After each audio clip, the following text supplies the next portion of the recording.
Ever wonder just how deep Star Trek goes? Do you spend your time thinking about the Trek multiverse? Hi, my name is Kyle, and this is Trekspertise, where we discuss all things Trek. Today's episode: does Star Trek need a reboot? The Star Trek multiverse is enormous.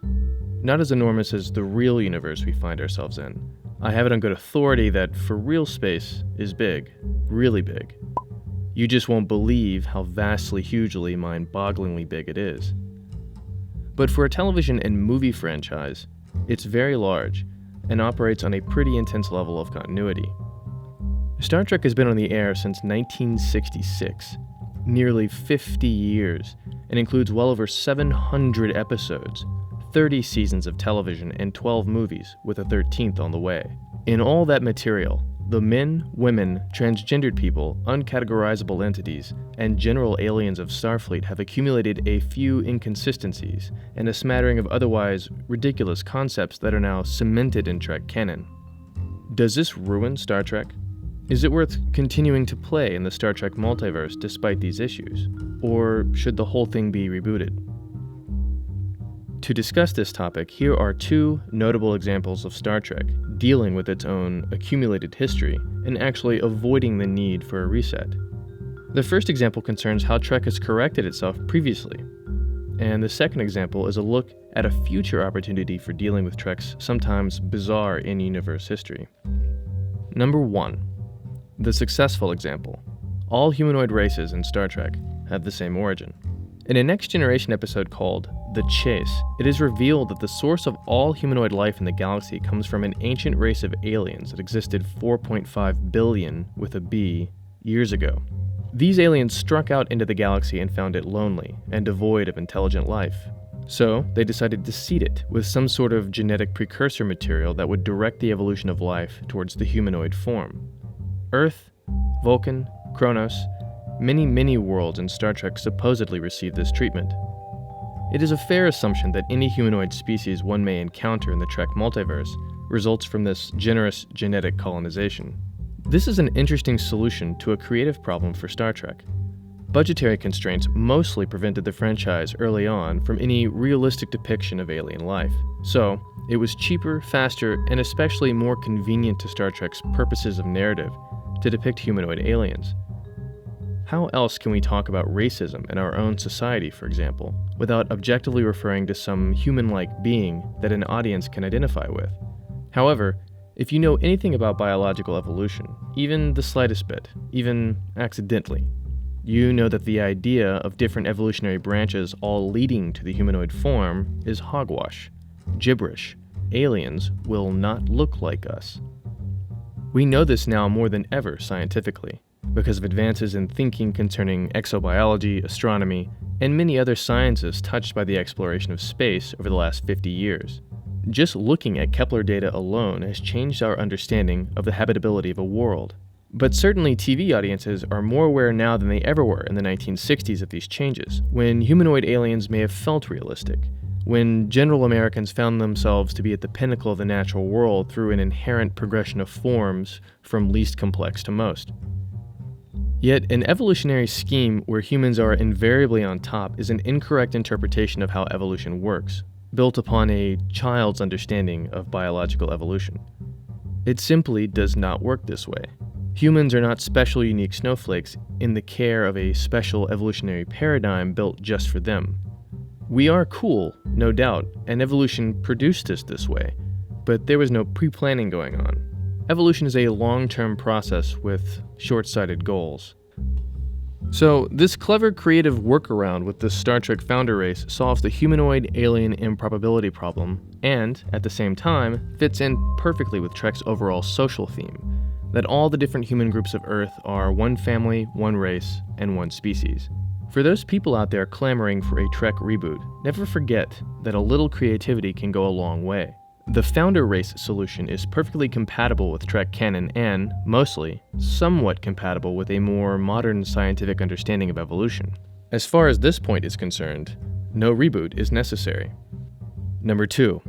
The future potential example. Dinosaurs evolved human comparable intelligence. No, really, dinosaurs. Wait, that's not quite a dinosaur. Oh, and neither is that, unfortunately. Now these are dinosaurs.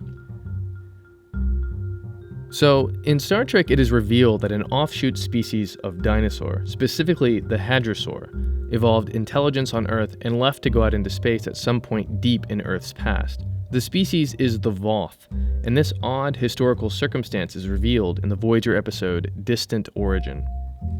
The USS Voyager bumps into the Voth nearly 70,000 light-years from Earth, traveling around in a great big multi-generational civilization ship.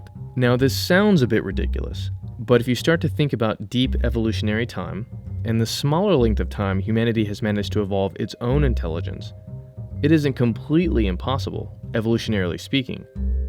Maybe it's highly, highly improbable instead. Regardless, lots of creatures have evolved impressive amounts of intelligence even during our own evolutionary context, resulting in some truly alien mental landscapes right here on Earth.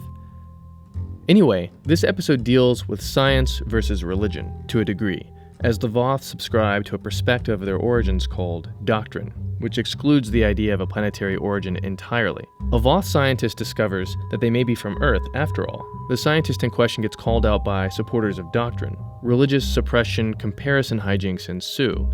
Needless to say, it is difficult for the imaginary Voth society to swallow the whole Earth idea, as it seems to be for some real humans in our own real time period. How does this episode deal with what some might refer to as the burdensome accumulated history of the Star Trek multiverse? Well, it hasn't. At least not yet. It's actually produced some canon that others will have to either work around or interact with entirely. From now on, the Earth that exists in the Star Trek multiverse is one that produced two spacefaring intelligent species, albeit millions of years apart from each other. Some fans and writers may balk at this prospect. However, I feel that this is an opportunity. Let's just say that, hypothetically, the Voth eventually allow themselves to understand the truth, that they are from Earth. Then, they decide that they need to settle in their original homeland. That would make for an interesting movie, or maybe a whole season-long story arc in a future Trek television show, where the Voth show up at Earth's doorstep and demand that the humans make room for their entire civilization. Kind of like the formation of the modern state of Israel, in a way. This is an idea originally proposed by Mungo Baobab of Reddit's Daystrom Institute. Just putting that out there in the mental universe of Trek fans, because it is a creative example of how to utilize Trek's accumulated history to perpetuate Roddenberry's vision of both solving problems through cooperation and being inclusive of the other.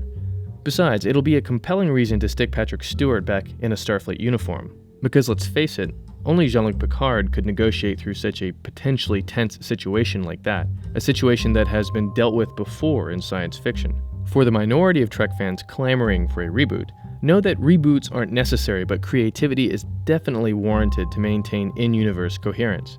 This is why I love The Chase, because it proves that a little bit of thinking is a great substitute for tossing out the baby with the bathwater. We can deal with Trek's history and still play in the Trek multiverse. Many consider the newest Trek films to effectively be a Star Trek reboot, and indeed the new Abrams movies do feel this way.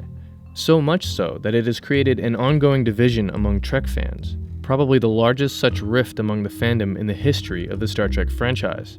It is important to note that Team Abrams really did not want to break completely with Trek continuity, despite being pulled into the fashionable Hollywood prequel reboot craze. The newest Star Trek movies emphasized continuity on purpose with the whole alternate timeline exposition. Team Abrams certainly must have known what the fans know, that the prime Star Trek universe we all love and admire is still a viable mechanism for telling stories. Yet the powers that be still felt it necessary to distance themselves from that particular Trek universe. This is a conflicted position for the franchise and one that will not be resolved soon. However, the Star Trek multiverse is still fun, interesting, and especially relevant. Just because its history is gigantic and, in some areas, conflicted, doesn't mean that its utility as a tool of Roddenberry-style storytelling is nil. The existing Trek multiverse is still a place worth exploring. Looking at it from another perspective, the desire to reboot the franchise can be seen as a simple failure of imagination. Thank you for watching. Please feel free to suggest future topics in the comments below, and keep an eye on us for future installments.